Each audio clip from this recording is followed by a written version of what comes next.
একমাত্র ভাষা হবে উর্দু ভাষা।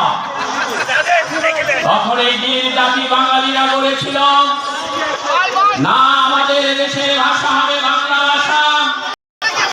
যখন আমরা এই আন্দোলন করেছিলাম, তখনই আমাদের পাকিস্তান আন্দোলন করেছিল।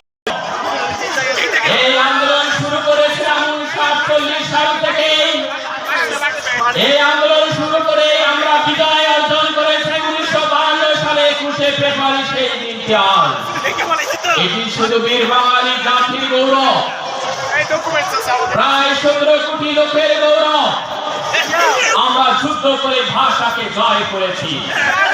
1952 সালে যখন শুরু হলো, তখন থেকে পাকিস্তান আমাদের বিপক্ষে কাজ করা শুরু করলো। আমরাও পাকিস্তানের বিরুদ্ধে কাজ করা শুরু করে যুদ্ধ করে আমরা ভাষাকে ছিনিয়ে নিয়েছি। এরপরে 1956 সাল চলে গেল, এভাবে 1960 সাল চলে গেল। 1966 সালের 6 দফা আন্দোলন শুরু হলো। 1970 সালে যখন নির্বাচন হলো পাকিস্তানে, মুসলিম লীগ নামে একটা রাজনীতি ছিল, তারা নির্বাচন করেছিল। এই নির্বাচনে পাকিস্তানের সঙ্গে 300 আসনের মধ্যে আমরা 270টি আসন জয়লাভ করি। তখন পাকিস্তানের প্রধানমন্ত্রী আমাদেরকে জয়লাভ কেড়ে নিয়ে চেয়েছিল। সেই 1971 সাল 7ই মার্চ রেসকোর্স ময়দানে বঙ্গবন্ধু শেখ মুজিবুর রহমান শ্রেষ্ঠ, বাঙালির শ্রেষ্ঠ, তখন তিনি ভাষণ দিয়েছিলেন, বাঙালিরা তোমরা আমার ভাই, তোমরা আমার আপনজন, তোমাদের কাছে যা কিছু আছে। 1971 সালে 7ই মার্চে রেসকোর্স ময়দানে ভাষণ দিয়েছিলেন 18 মিনিট। তিনি বলেছিলেন, আমি যদি আপনাদেরকে ডাক দিতে না পারি, আমি যদি আপনাদেরকে সাড়া দিতে না পারি, এই পাকিস্তানের বিরুদ্ধে আপনাদের যা কিছু আছে তাই নিয়ে লড়াই শুরু করবেন। বঙ্গবন্ধু শেখ মুজিবুর রহমান যখন ভাষণ দিয়েছিলেন, যাদের কাছে যা কিছু ছিল তাই নিয়ে পাকিস্তানের বিরুদ্ধে আমরা লড়াই শুরু করেছিলাম। সেই 7ই মাসের ঘটনা থেকে শুরু করে 9টি মাস আমরা যুদ্ধ করেছিলাম। এই যুদ্ধের বিনিময়ে 30 লক্ষ মানবের ইজ্জত হারিয়েছিলাম। আজ হারিয়ে আমরা আমাদের দেশকে স্বাধীন করতে পেরেছি। 9টি মাস যুদ্ধ করেছিলাম। যখন আমাদের সংবিধান শুরু হলো, জাতীয় সংসদ শুরু হলো, পাকিস্তান আমাদের বিরুদ্ধে আবার শত্রু শুরু করলো। এই শত্রুর কিছু লেশ আমাদের বাংলাদেশে ছিল। 1975 সালের 15ই আগস্ট ধানমন্ডি 32 নম্বর বাড়িতে যিনি ঘোষণা দিয়েছিলেন 7ই রেসকোর্স ময়দানে, তাকে নির্মমভাবে হত্যা করা হয়েছিল বাঙালি কিছু সাথী ভাই নিয়ে। হত্যা করার পর থেকে 75 সাল থেকে আমাদের দেশটিকে নিয়ে যারা ছিন্ন করতে চাচ্ছে, তারা দেশের শত্রু হয়ে আছে এখনো।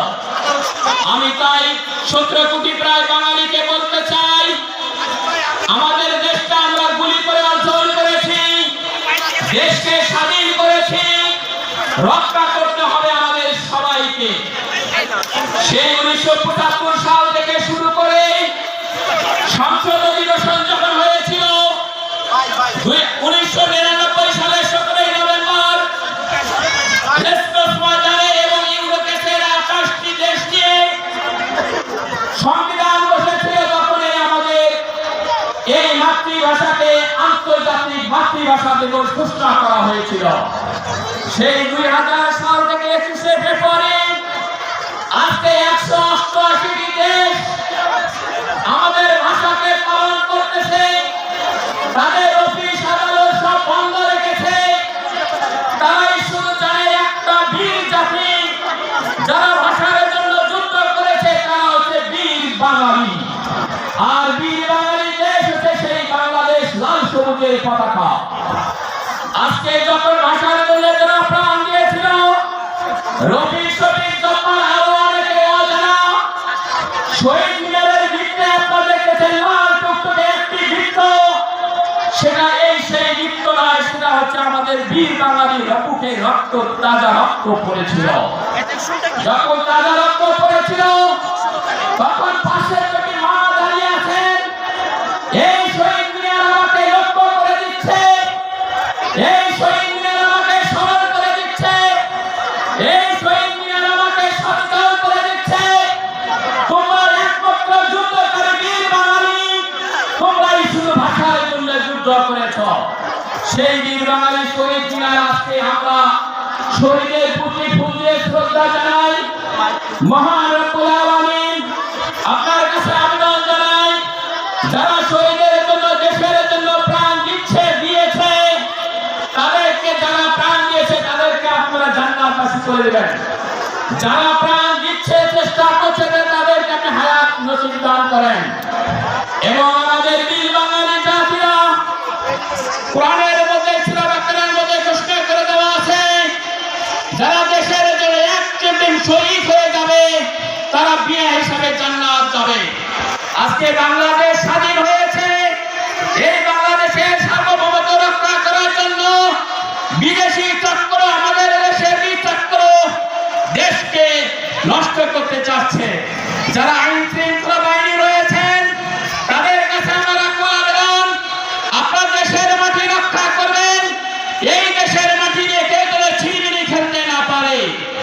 আর আমাদের যারা প্রগতি, যারা আধুনিক, যারা প্রজন্ম আছেন, আপনাদের কাছে অনুরোধ করে যাচ্ছি, হয়তো আমরা কিছুদিনের মধ্যে ব্যাকরে ইন্তেকাল হতে পারে, কিন্তু আপনারা দেশকে রক্ষা করবেন, দেশের সার্বভৌমত্ব রক্ষা করবেন।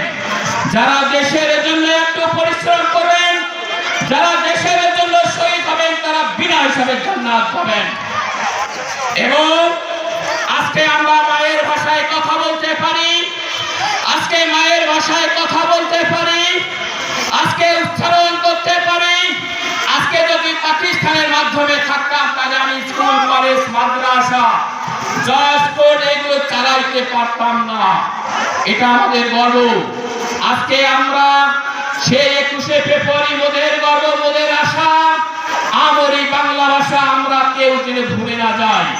এবং আমার ভাইয়ের রক্তে রঙে রাঙানো 21শে ফেব্রুয়ারি শুধু আজকেই পালন করলেই হবে না, আপনাকে প্রতিদিনে তাদের সম্মানের সহিত শহীদ মিনারকে শ্রদ্ধা করতে হবে।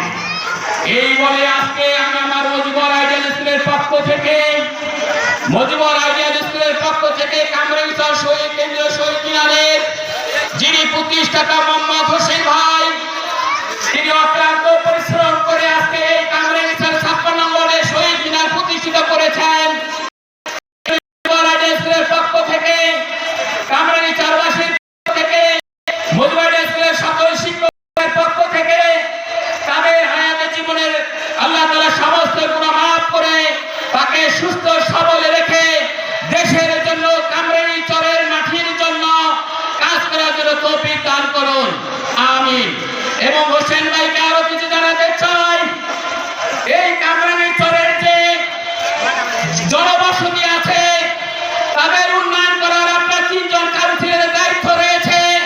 আমিও একজন রাজনীতিবিদের ঘরের সন্তান, কিন্তু আমি রাজনীতিঘর থেকে বাইরে একটি স্কুল প্রতিষ্ঠান করেছি।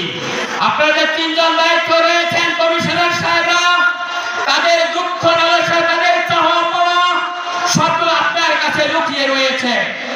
আপনাদের কাছে 3 জনের কাছে লুকিয়ে রয়েছে তাদের চাওয়া পাওয়া। আপনাদের পাশে থেকে আপনারা জনগণের ভোট নিয়ে, জনগণের আশা আকাঙ্ক্ষা নিয়ে নির্বাচিত হয়েছেন এবং সেই নির্বাচিত আশা আকাঙ্ক্ষা যা প্রতিশ্রুতি দিয়েছেন আপনারা সেভাবে কাজ করে যাবেন, এটাই মজিবর স্কুলের পক্ষ থেকে আপনার কাছে দাবি রইল। এবং এই 21শে ফেব্রুয়ারি আজকের 21শে ফেব্রুয়ারি নয়, এটি 72 বছর আগের 21শে ফেব্রুয়ারি।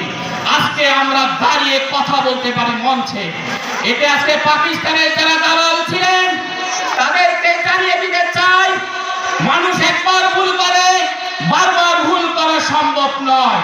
তাই আপনারা যারা ভুল করেছেন এই শহীদ মিনারে এসে মাথা নত করে বীর বাঙালি 17 কোটি মানুষের কাছে হাত ধরে ক্ষমা চাবেন, তাহলে হয়তো আল্লাহ পাক আপনাদেরকে ক্ষমা করে দিতে পারে ইনশাআল্লাহ। সকলের প্রতি ধন্যবাদ জানিয়ে, সকলের প্রতি ভালোবাসা জানিয়ে সকলে চিরকৃতজ্ঞ জানিয়ে আজকে 21শে ফেব্রুয়ারি আন্তর্জাতিক মাতৃভাষা দিবসের মঞ্চে ভাষণ এখানে শেষ করছে। আল্লাহ হাফেজ। আসসালামু আলাইকুম ওয়া রাহমাতুল্লাহি ওয়া বারাকাতুহু।